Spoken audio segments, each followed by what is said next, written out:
ఇద్దరం కూడా దేవుడి పాటలు పెట్టుకుని మళ్ళీ సినిమా పాటలు పెట్టుకున్నాడు. కానీ ఇలాగ కన్ను రెప్ప మూసి తెరిచినంతలోనే వెళ్ళి ఫాస్ట్గా చెట్టును గుద్దేసుకున్నాడు. చెట్టు విరిగిపోయింది.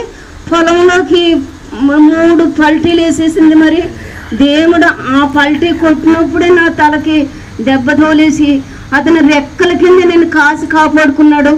నా ప్రాణం ఉంచినాడు. ఈ వాటికి మట్టిలో కలిసిపోతును. మరి అందువల్ల ఈ చిన్న ప్రార్థన దేవుని మహిమపరచాలని నేను ఎంతో ఆసక్తి పడ్డాను. ఆయన ఆటంకాలు అవమర్యాదలు వచ్చినా నన్ను నిలబెట్టుకుంటున్నాడు. మరి ఆ దేవుడికి ఎంతో కృతజ్ఞతాస్తుతులు చెల్లించుతున్నాను. మీరందరూ దేవుడి ప్రేమను బట్టి నాకు వచ్చినందుకు మీ అందరికీ 2 చేతులు జోడించి దండం పెడుతున్నాను.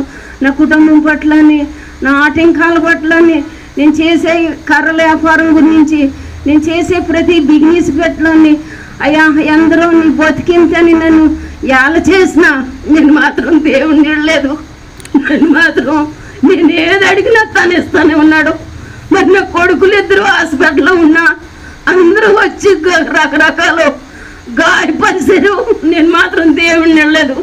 అతను ఇచ్చినాడు, అతనే తీసుకెళ్తాడు.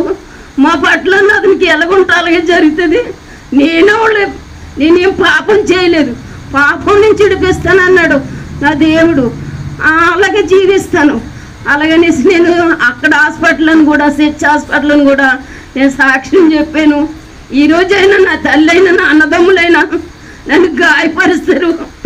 కానీ దేవుని మాత్రం నేను ఎన్నో, నాలో చదువు లేదు.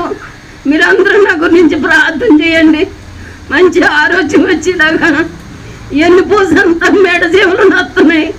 మంచి ఆరోగ్యం తెలివి వచ్చేలాగా నా గురించి ప్రార్థన చేయమని ఈ చిన్న సాక్ష్యం దేవుడు దీవించినగాక యేసు నామములో అడుగుతున్నాను. అయ్యా మంచి ఆరోగ్యం దయచేయమని. అయ్యా దైవదేనులకి వచ్చి నా చెల్లెళ్ళకి, అక్కలకి, తమ్ములకి, అన్నలకి అందరికీ పేరుని నమస్కారం పెట్టి ప్రార్థన చేయమని చెప్తున్నాను. అయ్యా ఈ చిన్న సాక్ష్యం దేవుడు దీవించినగాక.